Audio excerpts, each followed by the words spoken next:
Hello guys, this is PJ here and after a very long time here I am with another review. So guys, मैंने 2 दिन पहले देखी पाताल लोक season 2 and here are my thoughts. मैंने पाताल लोक season 1 का भी रिव्यू किया था इसी चैनल पे. You can check it out if you want. Season 1 वाकई में एक कमाल की सीरीज थी जो आपको समाज के छुपे हुए तबके से रूबरू कराती थी और 5 साल बाद हम बात करें सीजन 2 की तो वो भी वैसा कराने में सफल रहती है. शो के क्रिएटर हैं सुदीप शर्मा जिन्होंने पाताल लोक सीजन 1, सोन चिरैया राल कप्तान, कोहरे जैसी बेहतरीन जेम्स लिखे हैं and this is another feather in his cap. हालांकि मैं सिर्फ सीजन 2 को स्टैंड अलोन सीजन की तरह बात करूंगा. And the first word I have to say about this series it's a very fantastic show without ifs and but. And I know तुम सबने कई सारे रिव्यूज में सुना होगा लोगों को कंपेयर करते हुए सीजन 1 से, जो कि मेरे हिसाब से सही नहीं है. बेशक सीजन 1 काफी जटिल था but season 2 is equally good, उतनी ही बेहतरीन है. और मैं तो कहूंगा भाइयों तुम सब पहले देख डालो वरना तुम सब रिव्यूज के चक्कर में अच्छी चीजें गवा दोगे. पाताल लोक सीजन 2 एक वेल मेड शो है जो कि एक इंटरनेशनल शो की तरह पैन आउट होती है. इसमें अच्छा खासा पैसा लगा है और आपको ऐसा देख के पता भी चलेगा. मेरे विचार में ये टॉप 5 बेस्ट इंडियन शो में तो बिल्कुल ही आएगा. It is in the same category as the family man. Talking about the plot, story जहां पर खत्म होती है वहां से शुरू नहीं होती बल्कि कुछ समय बाद से शुरू होती है. एक अच्छा खासा 5 साल का इन माई ओपिनियन जंप दिखने को मिलता है जहां पर हाथीराम चौधरी वहीं के वहीं रह गए हैं. Imran Ansari is now ACP. सो बात तब खराब होती है जब दिल्ली में नागालैंड के डेवलपमेंट के लिए मीटिंग होने वाली होती है और नागालैंड के मेन मैन यानी जोनाथन थॉम की निर्मम हत्या हो जाती है जिसको इन्वेस्टिगेशन के लिए इमरान अंसारी आते हैं और साथ ही साथ पैरेलल में एक औरत का पति गायब हो जाता है. उसके इन्वेस्टिगेशन के लिए हाथीराम चौधरी आते हैं. And guys this is not spoiler, शुरू के 10 मिनट में ये चीजें आपको दिखाई जाती हैं. This is the whole crux of the plot.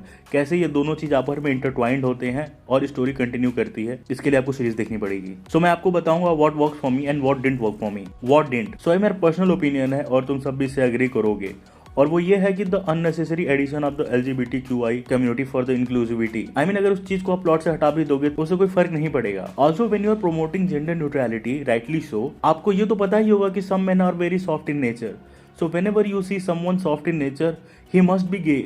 ऐसा तो नहीं हो सकता ना. अगर अर्ली 20s की बात करो तो ये प्लॉट थोड़ी शॉक वैल्यू रखता भी था बट सिंस इतना ये ओवर यूज हो चुका है हर वेब शो और मूवीज में, ये अब उतनी शॉक वैल्यूज होल्ड भी नहीं करता मेरे हिसाब से. कहानी बीच के एपिसोड में आपका पेशेंस जरूर टेस्ट करती है और मुझे ऐसा लगता भी है कि स्टेक्स काफी बार हाई ही होते रहे हैं मल्टीपल टाइम्स एलिवेट होने के लिए और आपको पता भी चल जाता है कि कहानी थोड़ी सी ड्रैग हो रही है. And this is last but not the list, ये कोई निगेटिव एक्सपेक्ट नहीं है बट ये एक ड्रॉबैक साबित हो सकता है इस शो के लिए बिकॉज मैक्सिमम डायलॉग्स इंग्लिश में होते हैं नहीं तो नैगमीज में होते हैं यानी नागालैंड की नेटिव लैंग्वेज में, जो कि मुझे तो काफी पसंद आई. It is a very good move by the makers but सब कोई मेरे तरह नहीं हो सकते या फिर बहुत लोग की तरह नहीं हो सकते. बाकियों को ये काफी ऑफबीट लग सकता है जिन्हें इंग्लिश नहीं आती, जो इंग्लिश में उतने अच्छे से सक्षम नहीं है. सो गाइज ये तो रही काफी नेट पिकिंग जो मैंने करी जो मुझे थोड़ी सी ऑफबीट लगी थी.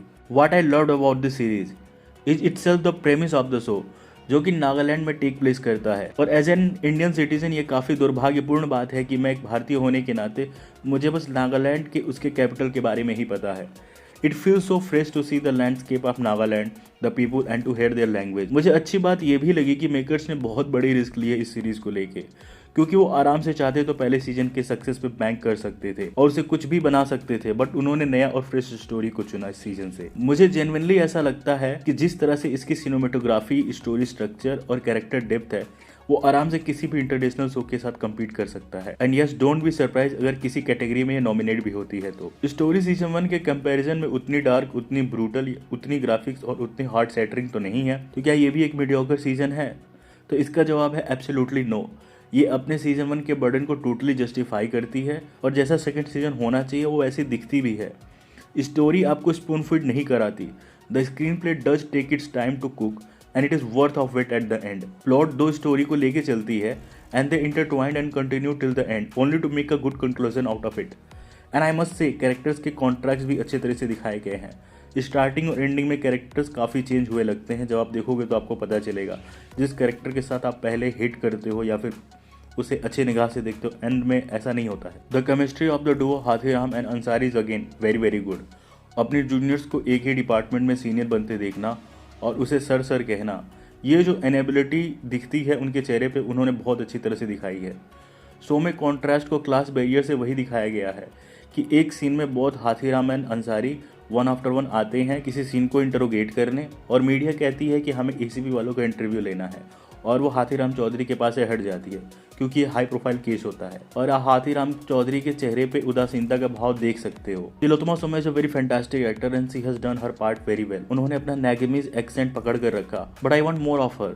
अगर आप पताल लोक की बात करते हो तो आप उसके सोशल कमेंट्री पे बात जरूर करते हो। लाइकवाइज इन सीजन 1 यहाँ भी कमेंट्री काफी गहरी दिखती है, but this time it's all about the group of the people, the Nagaland movement, immigration to Myanmar और भारत सरकार का समझौता। यहाँ पर नागालैंड के लोगों का अपने लैंड को लेके जो प्यार है बहुत अच्छी तरह से झलकता है। आप काफी डायलॉग्स में सुन भी सकते हो। बात करें इन्वेस्टिगेशन की तो एज यूजुअल वो भी काफी अच्छे तरीके से प्ले आउट होता है।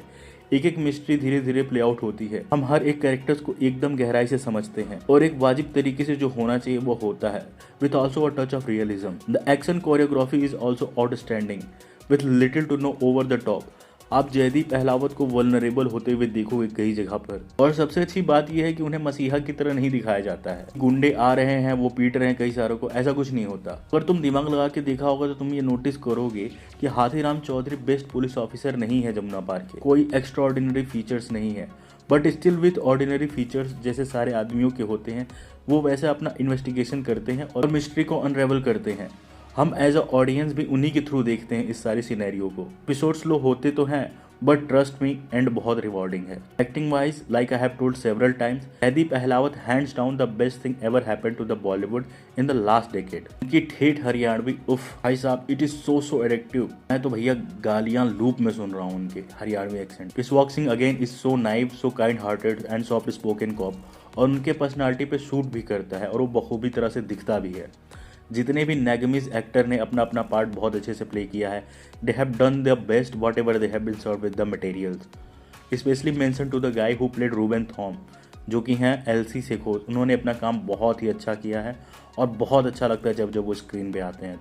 तो अगर तुम्हें नागालैंड की खूबसूरत वादियाँ देखना है और एक बेहतरीन इंटरनेशनल माफिक शो देखना है जो कि खूब mystery, enough twist and turns से भरपूर हो, जिसमें शॉक वैल्यू भी हो, yes guys, eight the end of the episode 4 your jaws will be drop, तो तुम्हें ये सीरीज बहुत पसंद आएगी।